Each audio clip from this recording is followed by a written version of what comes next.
Friends, I want to let you know that there is trouble in the world.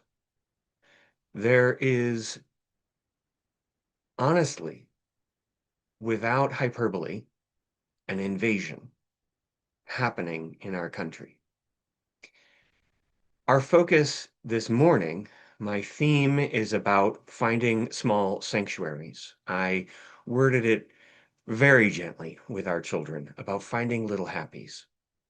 But my focus today is a first step in case you're not already there.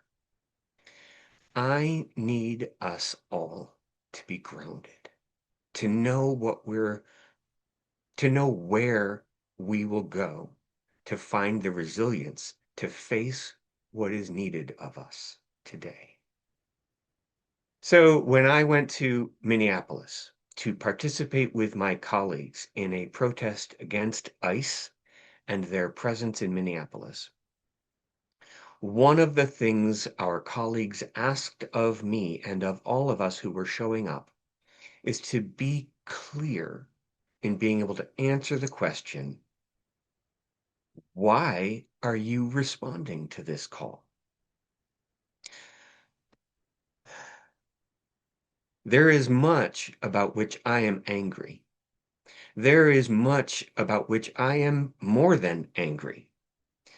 That I read in the news that gets me so stirred up that I can do little more than just grit my teeth or throw my phone even at times.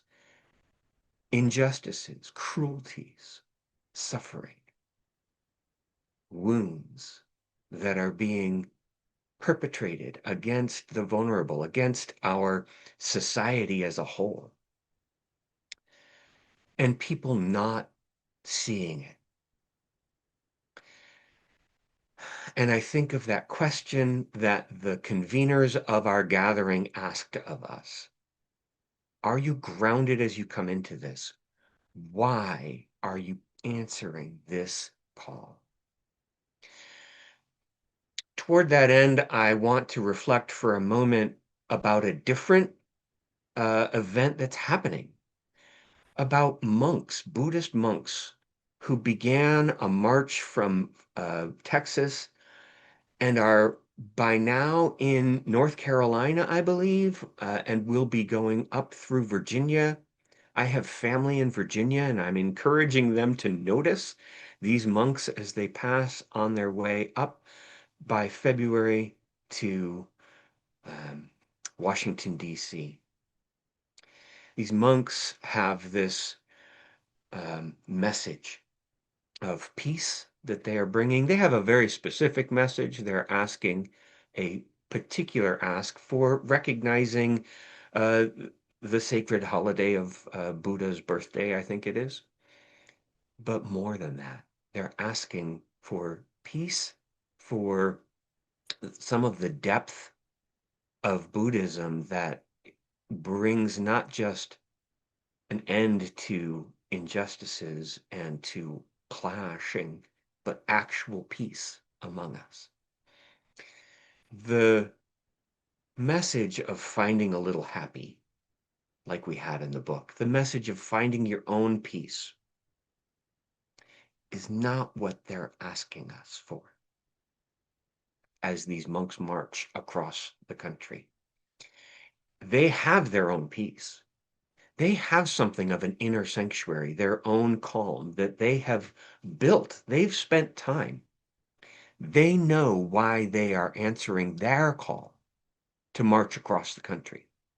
They could very easily look you clearly in the eye and answer that question. Why are you doing this? They have their own peace that they have cultivated within themselves. But it's not a bunker. It's not a walled garden. They are bringing it out to others. When I went to Minneapolis, one of the things they asked of us before we answered and showed up was to have done that work. They did not want me to show up needing them to help me find my inner peace, my inner answer to why are you coming? Why are you responding to this call? That's step one. I need to get right with myself. I need to have spent that time, as Howard Thurman invited me to do, of letting the jangling chaos calm enough so that I could see my fears. I could see my anger. And below that, to see my love and to see God within me, that I might know where my response is, that I would then be able to step forward and answer the call that I received. Several times we then looked at each other like as we gathered as colleagues in Minneapolis, we would then literally spend a minute and look at each other and say, so why are you answering? What is it that drew you to do this? Why are you here? Because there were a lot of people who couldn't come.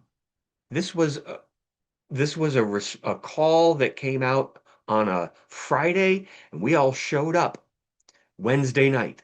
This was less than a week from an idea to an implementation. And the number that Jeff offered at the chalice lighting of over 600 clergy and religious professionals responding, that's a modest number. And they specifically have been vague about answering exactly how many people responded. There was a second group. I responded with a multi-faith, anti-racist, connection and healing. So that's MARC. March is the name of that religious group, interfaith group. There was another one, Isaiah, that was also doing events. They were having a fast, they were having a deep time of prayer, and they also participated in the march that many of us witnessed on our news feeds and on our social medias on Friday. So the group that I participated in was not the only group of clergy that came together. There were hundreds, we'll say, and 600 was a modest estimate. There were many of us who responded to this call, and our first work was to answer the question, why are you responding? My answer was often to say, first of all, my colleagues asked me to show up. So I show up. A deep piece of what I had said last week in my sermon was I am going to be accountable to the people who are on the ground experiencing the impact of this injustice. And I'm going to listen to what they are asking for, what they will tell me they need, not for an idea that I might have of what they might need. That doesn't matter. I'm going to first respond because my colleagues have asked me to respond. Second, because I need to do something other than just be angry. That's why I went. Because I need to do something other than just be angry. So I invite you to take a moment and think about that for yourself. When you've been called to do something. I had several people say I'd have gone with you. Why? Really think about that. I want to spend a lot more time talking about things that I learned while I was there. I want to spend a lot more time thinking about what I witnessed while I was there. I want to spend a lot more time on this. This past week was a pivotal moment in our country, in my experience as a minister, and in what's happening around us. We will continue to do work with this. Today, I want to invite you into building a tool of some sort that you can use to return to yourself when you are there. That when you are in the streets responding to an invasion of our country domestically, you will have some strength and resilience that you already know is there. So here is what I want to just spend 5 minutes on. Do you have a practice? I I specifically asked when we did Joys and Sorrows that you write joy or sorrow into the chat. I'm going to invite you to write something in the chat. Don't jump on this. Take a minute and think about it. We have a we have a practice when we have a spirituality retreat of inviting everybody to bring a sacred object, something tangible, something that if I say to you, do you have a home altar? What would be on that altar? So often when we at this retreat, people bring an object that has some connection value to them. And when we think about altars, we often think about, flame, a candle, cloth that is laid out there. But think also on stones and shells or sculptures or photographs or pieces of art or a poem or a word or phrase, a mantra that you might have, a song that you would sing, a memory that you have an object linked to that memory, a gift you inherited or received from somebody. What would you put on your altar? And here's where I'm not going to just make a suggestion. I'm going to tell you this is mandatory. Yes, it's optional. My goodness, I'm not going to come and check your house. But I really, really need you to take this seriously. I want you to find something that grounds you. Write a word on a piece of paper. I don't need it to be amazing. I need you to be grounded for this work. Is there an object that you have, that you go to, that you can touch? I need something tangible. Before I left town, I received tangible things from some of you that I carried with me, coins, stones that reminded me of the blessings of this stole, this object that I wear on my around me right now. You know, when I lead worship here in this community, I have like more than a dozen stoles, and I hardly ever wear them. I usually wear them for like weddings and memorial services for Christmas Eve. I don't wear them most Sundays. Maybe I should take me seriously too and start wearing a stole regularly on Sundays. Because before you step into the work, you need to know that you have what you need to do this work. And sometimes you need to touch it. Is there an object that you can have, tangible, that you can return to and hold or touch? And it doesn't have to be the usual, a stone. It can, or a statue of the Buddha. It can be a piece of paper with a word on it. It can be a photograph.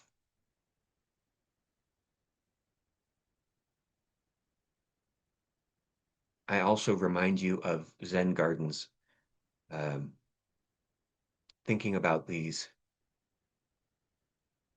Buddhist priests who are marching, and the message that comes from traditions that are outside Western culture of recognizing nature.